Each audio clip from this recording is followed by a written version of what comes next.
All right. Hello, Storm Nation. Welcome to the SYC Super Slam live from the Columbus Square Bowling Palace. My name is Blair Blumenscheid, and everyone knows who that is. That is down. There you It's go. like the Brady Bunch. Well, yeah, you keep changing the camera where the camera is, so you're confusing yourself. It's true. That's Chris Fido. U.S. Open champ. You call Columbus home now. I do, yeah. And you're going to be calling some action. Absolutely. Happy to be here. All right, so we have the teams here warming up. They are, we're going to get some team names. Let's see if we can lighten this up. I don't know if we can or not, folks. We're going to try. We will be live streaming all weekend long. It's as bright as it gets. We'll be live streaming all weekend long. We'll be calling some action, but right now we've got a 2-game total pinfall. Baker. Yes. Yeah, it should be some exciting action. We've had a couple of round of matches already, and quite a few have come down to the 10th. So hopefully we'll have some couple more close matches here. We have correct me if I'm wrong, we have a U15 championship on lanes 33 and 34. And then we have the other, is it U20? U18. U18. Yeah, U18. Right. I don't know, they keep changing the years on me. I don't know what's what. So U18 will be on 35 and 36 with the Storm banner down there. Of course, we see Mr. Landon Jordan. Yeah, we got a couple big names. I mean, honestly, on both matches. Oh, yeah. Some names have kind of made some waves early on in their young careers. Gianna Brandolino here. Her banner you see in the middle. You can't really tell on the camera. It's bright yellow. Yeah, it almost looks white on camera. It's actually gold. Yeah, like yellowish gold. Do you know why that is? She has over 10, right? She has or 20? 12. 12. She's tied with Jillian and Spencer. Yeah. For the most SYC titles, which, if anyone is keeping track, Jillian and Spencer are aged out. They are aged out, yeah. So they are capped at 12, no matter what they do. Yeah. Now Gianna has another year. Oh, so she's got plenty of time, but a lot of competition in these SYCs as well. It's not easy to win. It is not easy to win. So we'll have to keep an eye on that throughout the weekend and moving forward. For sure. All right. I'm going to step out of the booth, and you are going to call the action with an SYC champion. Yeah. Carter Street is going to join you, and I'm going to grab some team names. I'm going to get you some stats. Perfect. And make us act like we know what we're doing. Oh, we've got you. Yeah. So, all right, I'm going to turn over the mic. Yeah, so Carter's going to join in here. Would you mute me more? Did you mute me? Oh, I'm number 2. All right. She lied to me on what mic I was, so.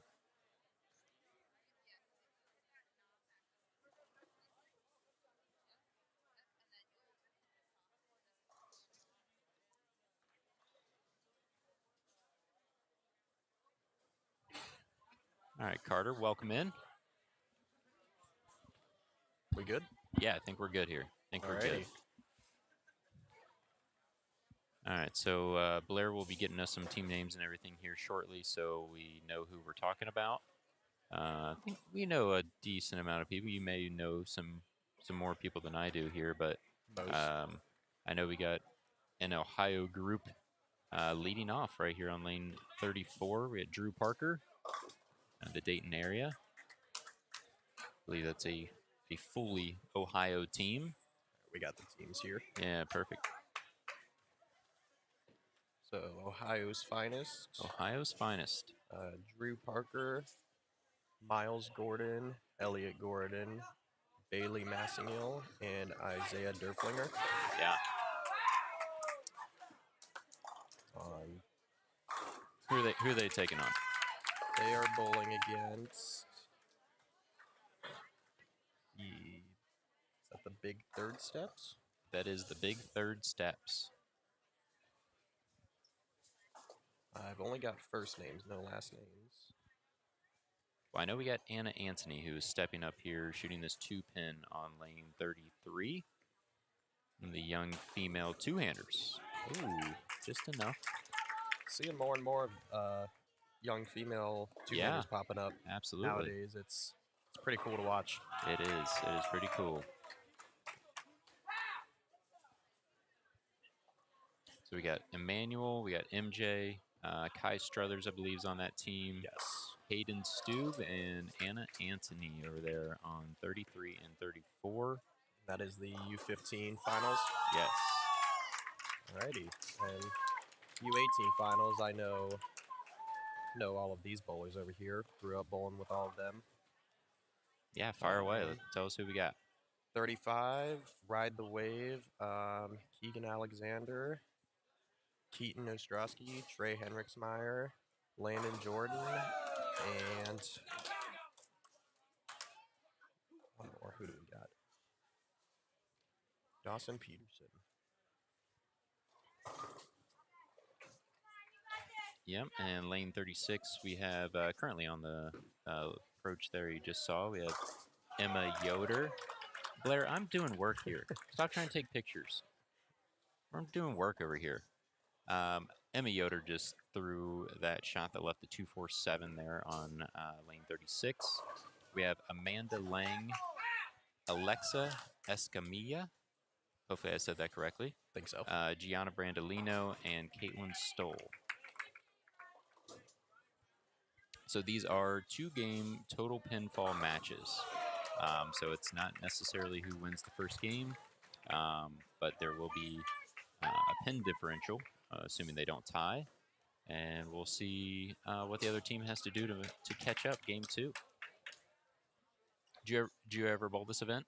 I bowled it 2 years ago. It Yeah. was my last SYC. Me and my team won this event. Very nice. I believe it was on this pair right here, 35 and 6. We shot a 577. Wow. I think. That's monster.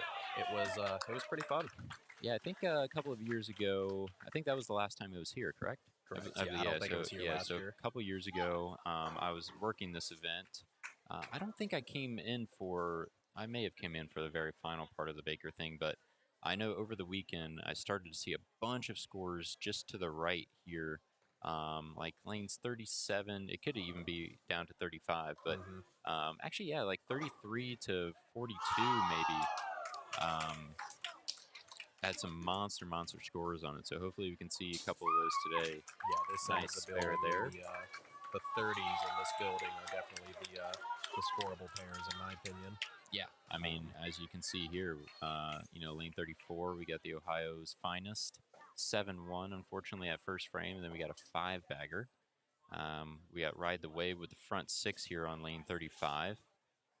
Heaton stepping up in the 7th, and the old announcer's jinx. The announcer's jinx got him there.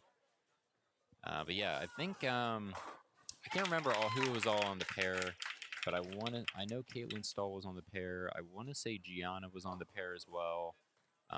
There's a couple of guys, young guys on the pair, but I think they had like 3 270s, a 250, and a 240 or something during the actual event. Like it was that's silly. Especially throwing 2 shots a game too. Yeah. I mean, that's well, this tough. was during the actual singles event. Okay. This was a singles event, so they're all obviously bowling their own games. But yeah, some monsters. There's a picture out there somewhere, probably on the SYC page somewhere that that has all the scores. Yeah, it was crazy. I was in the booth for that game, and it was just unreal.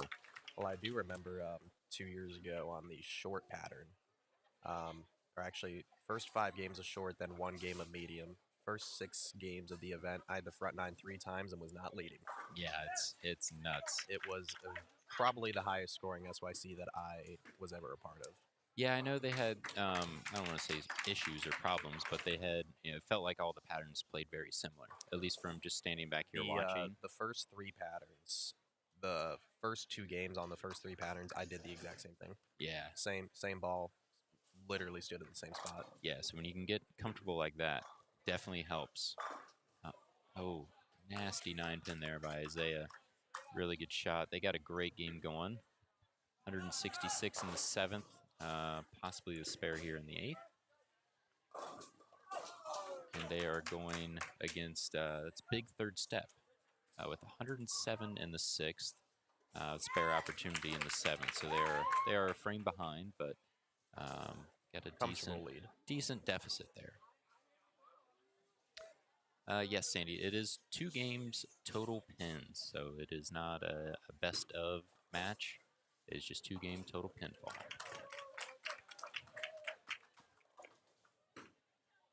In our U18 match, the Ride the Wave, who is currently on lane 35, they have the front 6 and then a split and then double. So they still have 265 left. Landon Jordan stepping up here in the 10th. Looks like a pretty good shot, and it is. He's different. He's very good. Yeah, solid bowler.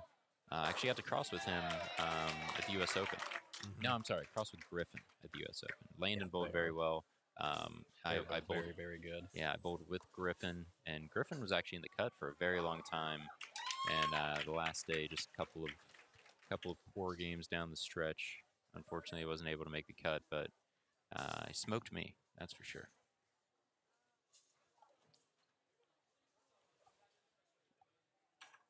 On lanes 34, Columbus natives Miles and Elliot Gordon, not twin brothers, I believe. They are just under 2 years apart. But Elliot, I believe, is 15, two-handed lefty. Miles, 13, two-handed right-hander. And I've gotten to watch them for the past 4 or 5 years. And I can confidently say that they will pass me in SYC victories. They strike a bunch. They that strike is for sure. When their ball is doing the right thing, they are very, very hard to keep up with. So many of these kids now, I mean, they can just strike forever. Yeah, talent level just seems to keep increasing. Yeah, every year. Increasing at a younger age. And especially with hits like that. Yeah.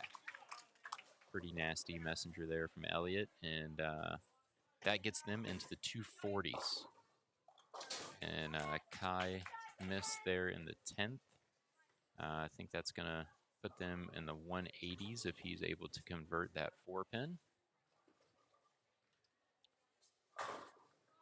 Wrap 10.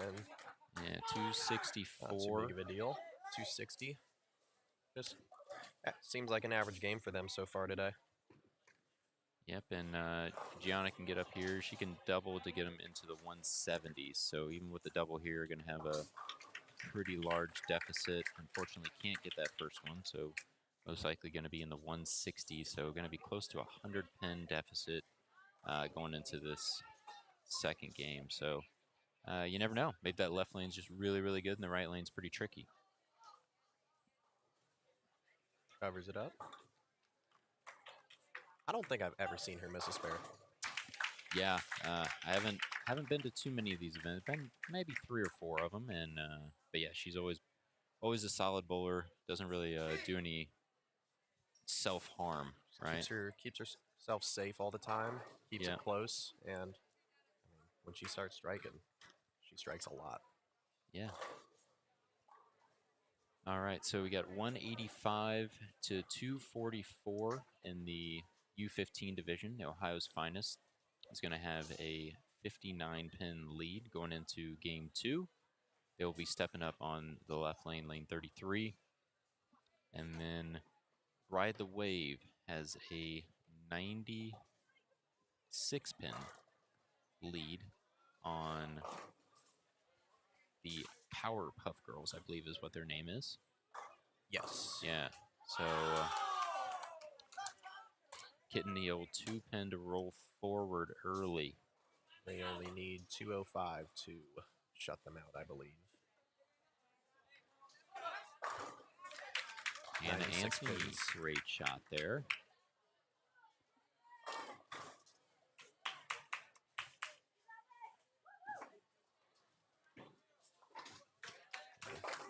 Uh-oh. That is 4.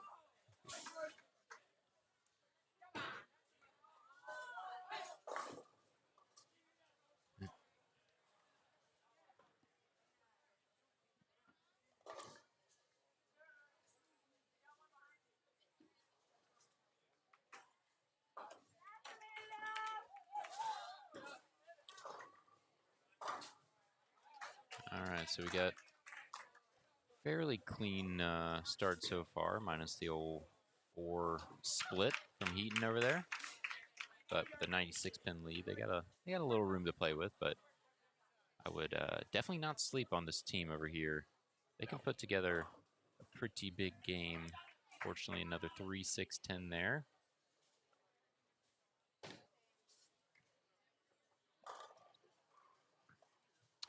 And for those wondering, this is just the traditional house shot here at the Columbus Square Bowling Palace. So no sport pattern yet.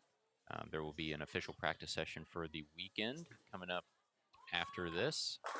But yeah, at the current moment, they are just bowling on the house shot, which, Carter, you have a lot of games bowled in this bowling center. What can you tell us about the house shot? Obviously, the house shot at the beginning, fairly simple, but as it breaks down in this bowling alley, what do you see? Yeah, in this building it gets tricky because from end to end they do not play similar at all. The lower end of the building gets very, very tight very quickly. And in the middle of the lane, they tend to get very flooded, so very heavy in the middle and very dry to the outside. Us bowlers like to call that the cliff. Yeah. This section of lanes right here in the 30s, I would say 31 to 38 are, in my opinion, the most blended. So they don't tend to get that way. But with everybody playing everywhere, there's really no telling what's going to happen. So Yeah, we'll we just have saw to that see. shot there on lane 34 from Emmanuel, pretty far left, and you talk about that cliff. That's one that just kind of wants to shoot through it and probably almost 2-pin. But like you said, these pairs kind of in this area seem to be a bit more blended, where that one still picked up and went through the pins the right way. So I do see the Ride the Wave team. As you see, Keegan there misses in, and it almost never hooks.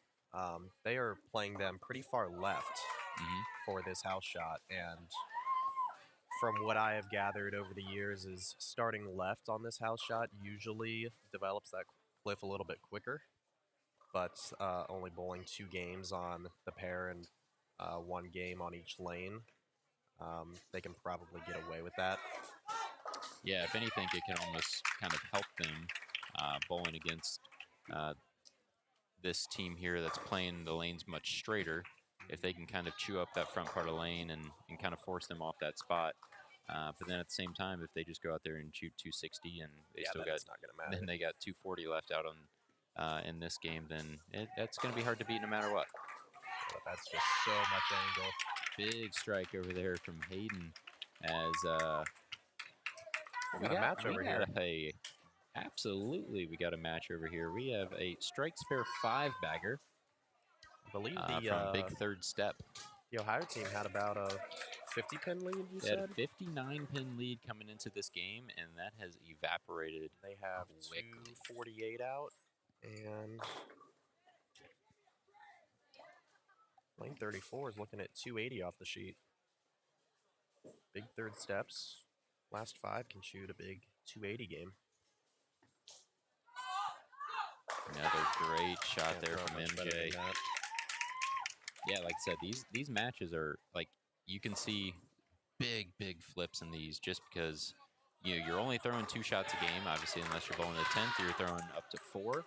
But just that waiting around, the lane transitions a decent amount in between each shot. So even if you throw it good, I mean, you could 4-pin, you could 4-9, you could get a bad break. But at the same time, you have a few people do that in a row, and all of a sudden you get a bunch of spares and you're not striking, and the other team now has 6 in a row. Now you're starting to feel that pressure, even though you had a 60-pin lead. That's basically gone. 180 and 280 are both very much in play. Yeah, great shot there from Bailey. Get them a double.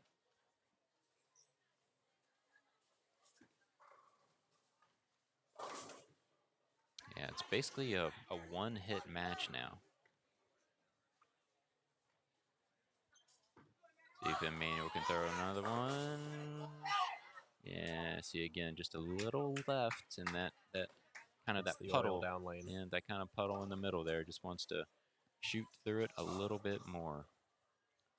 Back over here on 35 and 36, unfortunately. This looking ugly. Yeah, Alexa just a little right there, and just not enough to get that ball back around the corner. Unfortunately, 2-4-10s.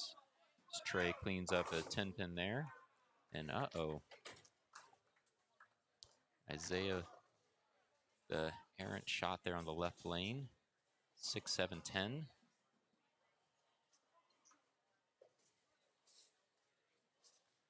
Getting 2 here will be crucial as they're on a double. So 2 is 4.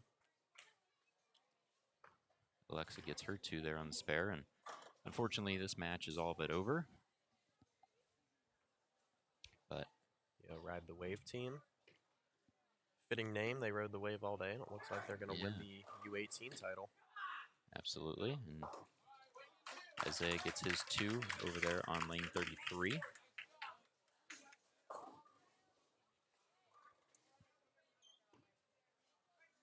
Good spare. Yeah, very nice.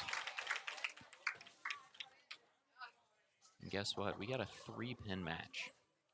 We got a 3-pin match.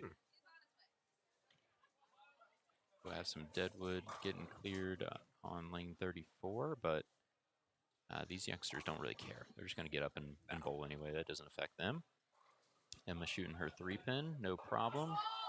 Miles, that adrenaline rush. That was firm. 2-pin there. Man, 20 miles an hour. It's hard to kind of replicate the feeling of, having an entire team standing behind you, needing a good shot.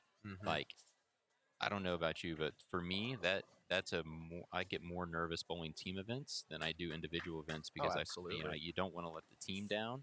Absolutely, especially in college events too. With when you got national championship on the line, it's not just you. You've got 7 other players behind you. Absolutely, and that pressure adds up. Absolutely, as Miles just gets it over there, gets that 2-pin, and sets his brother Elliot up. As Kai, he throws it good. Kai's a youngster, but an old soul.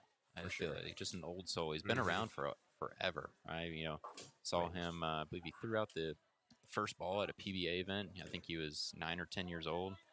At a 300 at a very, very young age. So he was 10 years old. Set the I think it was the New Jersey record. 10 years old and a few months. Shot his first 300 game. Yeah. So this don't affect him too much. I just leaked it just a little bit right, and that is pretty much gonna be it. He needed that one to force Elliot to double as well. But assuming Elliot can get 6, I think he needs 7 actually. Oh, that's enough. And that's going to be enough. A little errant shot there, but that's going to be enough to hold on. Big third step with a massive 248 game to apply some pressure. Forcing Elliot and them, they needed 190. I think they needed 190 to win, and with missed the spare there, but gets 192. So they win by 2, so just enough to get the job done. Very nice. Yeah, so congrats to the Ohio's finest team for winning the U15. And congratulations to Ride the Wave for a win in the U18. I wonder if, are we having a U18 versus U15 match?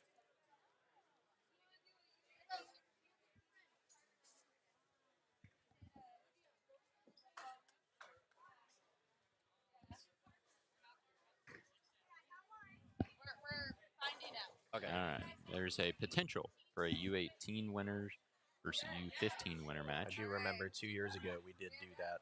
Yeah. Just for some added fun. Yeah, why not? Yeah, I want to see this match. These U15 guys are from my area. I've gotten to watch them plenty, and they're not afraid. No, not by any means. Yeah, like we were talking about earlier, the talent level at such a young age now, it's just insane that, I mean, really, I feel like when I was bowling youth, the difference between U15 division and U18 division was pretty substantial. Where you could, Well, it was U15 to U20 back then. yeah, it was. So I mean, I feel like you could have, a U15 pretty solid career, win a few things, and you go into the U20 and you had no chance. Like if Yeah, you made the a cut, difference was you made a cut, it was really really good. So, um, yeah, you're just seeing how good these kids are at such a young age now. It's crazy. So fun to watch. I didn't really get into the competitive side of bowling until I was about 15, 16 years old.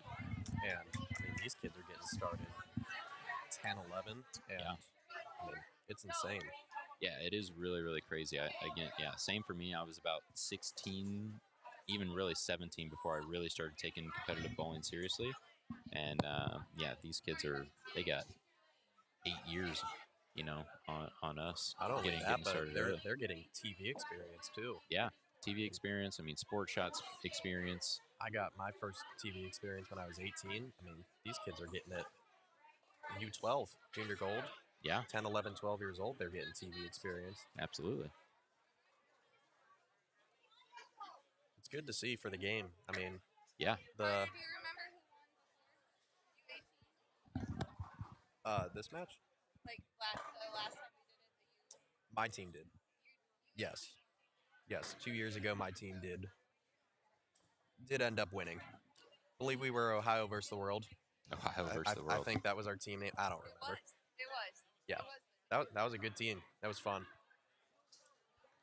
Well, we have another Ohio team. Are we gonna go back to back Ohio teams winning the all around Baker tournament championship? I'm not gonna be biased towards one team, but it would be cool to see. I do like the underdog too, the U15 beating the U18 guys. They do have the advantage bowling on the pair they just bowled on. Yes. Keegan leaking one out a little bit, two pinning. Drew Parker stepping up here on lane 33. That's the angle that there. I like on this house shot. Just little right of third arrow and keeping it tight. Yeah, a little firmer in front of you. That's the ideal shape in my opinion here.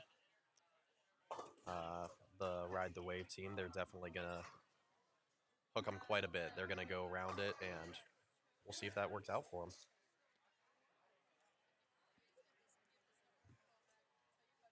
Yeah, a lot of rev rate in this match on both sides. I would say a little more ball speed on the Ohio's finest, the younger team, which is not necessarily uncommon to see. I think they like to throw it as hard as they can. Yep. I was definitely the same way. My ball speed at age 14 was probably 3 miles an hour faster than it is now. Absolutely. Bailey stepping up, see if she can make another good one. It was a good shot. Just a little high, leaving the 8-pin there. Got the 6 out. Keep it clean, stay safe, and you're going to be close. Wow. Pretty steep angle there from Dawson. That's a lot of angle. Able to at least get the 10 out, leave the 2-8. A little more of a makeable spare there. And Bailey knocks down the 8-pin. So 9-spare start for that team. And Dawson will be looking to keep it clean through 3 for Ride the Wave. Yeah. I see they're getting a little bit right to the friction early, and it just takes off. Yeah. Seemed like a lot of hook on that lane. And we saw Emmanuel, like you said, missed a little left there, and it's still shaped up through the pins.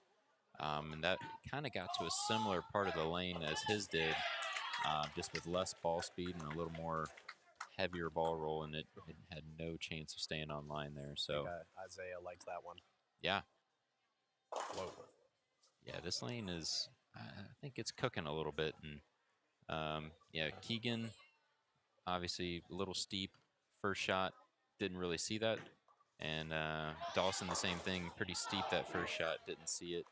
And then obviously Heaton being on the left side, obviously not giving them much of a read. So Trey seemed to like that one pretty good, but without a a decent read from the first two guys. Had no idea that it was going to be that much more. So see if he can clean up the spare. Yeah. Good spare. And 6-pin was a little off spot there. That made it a lot easier to chop that one. absolutely. Miles looking to clean up this 7-pin on a pretty good shot. Had a pretty nasty messenger take out the 10. Able to keep it clean. All right, let's see if Elliott can kind of rebound and regroup here. He didn't look like he was too pleased with his performance in the 10th, the U15 final, but it was enough to get the job done, but he was wanting to really put the nail in the coffin, and yeah, a little left, a little to the outside, a little firm. Elliott's a very competitive guy, and you can tell he really wants to win. And Absolutely. I think once he learns how to kind of put that aside and just focus on what he can control and not the results, I think he's going to be a handful. I mean, he already is. He's already he's winning a lot of events around here, but I think that once he's able to kind of calm himself down a little bit in these types of situations, he's going to be even tougher to beat for sure. Yeah, I think in these, I know just from I'll be speaking off my personal experiences growing up, just playing other sports. I think the U15 team at this moment is going to want to win more than the U18 team, and I think the U18 team just doesn't want to lose to the U15 Correct. team, Yeah. right? So it's that U15 team's really going to want it, and is it a you want it so bad that you start making bad shots? Or is it you want it so bad you really dial in and start making a bunch of really good ones? So, unfortunately, two not so good ones there in a row. But hopefully we can dial it back in, and it's a makeable split there for Drew. Heaton gets a fortunate break there on lane 34. He's looking at it. Looked at it, got two. Good count, but it's going to leave. Yeah, they're going to need some strikes. Got 215 if they throw the back six, but Ride the Waves got 248 if they throw the rest of them. See if Dawson makes any sort of adjustment here, and no, Brooklyn. not really. Take them while you can get them.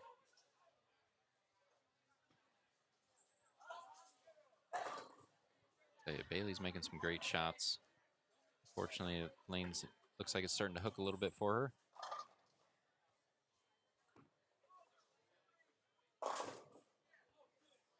Pretty much the exact same shot there for Trey. Got the 10 out this time. I think he ball changed and moved a little bit right to try and shut his angles down so he wouldn't throw it so far right. But a little bit of a overcorrection, tugging it in a little bit, and that lane's really hooking. I think earlier in the game they were sending them a little too far right and coming up light, and now they're all going through the nose on that lane. Yeah, I don't necessarily think their feet were in a bad spot. They probably could have even been a little further left to start. It's just their angle through the front part of the lane just too steep, getting it too far to the right, and with how much friction there is on that lane, it's just burning up and not really having a chance to go through the pins. So a big old parallel to the left, I think, would probably be pretty good. But let's see what they do. I know Landon had a pretty good shot up here in the first, or his first shot in the fifth frame. Great so shot. see Great if shot he by can Isaiah. see if he can put a double up here in the 10th. But yeah, great shot there by Isaiah. Ohio can keep it close here. They've still got 205 out there. Yeah. Another great shot.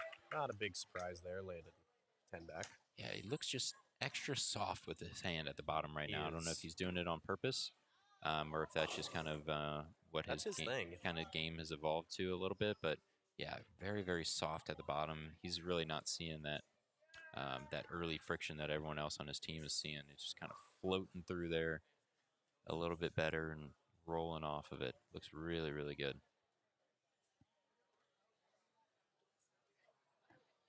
And a little around that one. Even at the No friction, it problem. does the perfect thing. Man, Spare there by Miles. I'm gonna have to take some notes off of Landon's game. I think we all could.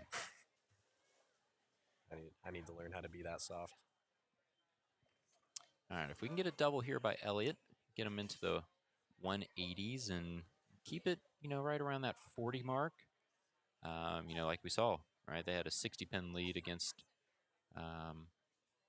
their opponent in the last match and were just barely able to hold on.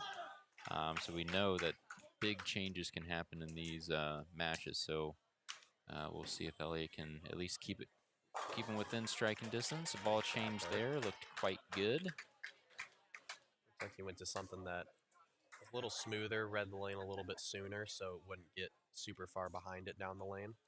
Yeah, if he misses to the left with this one, it should slow down a bit sooner, and maybe worst case scenario, just a 7-pin. But I think he went from an Obsession Tour Pearl to a Purple Reactive, so that'll definitely, it's got a little bit bigger cover. Solid cover stock, should read a little bit earlier. Is that a Purple Reactive? Is that what that is? I think so. Hard to tell from here, but I think that's what that ball is. Yeah, so that's where that weaker core of that bowling ball is going to kind of shoot through it a little bit. So that first one had some fresh surface on it, rolled off real nice. And then that second shot kind of wanted to shoot through it a little bit more. So, we're just doing one game? One game? Oh, all right, one game. One game. One game, that was it. So the U18 Ride the Wave Super Slam Baker champions of the world. Great bowling by them. Yes. Yeah, Blair, I think we were all good. I think we called this to perfection, and everyone had great things to say about us. Yeah, sure. Yeah, we can end it. Yeah. Alrighty. Thanks, guys, for stopping in, and we will be here all weekend. See you guys.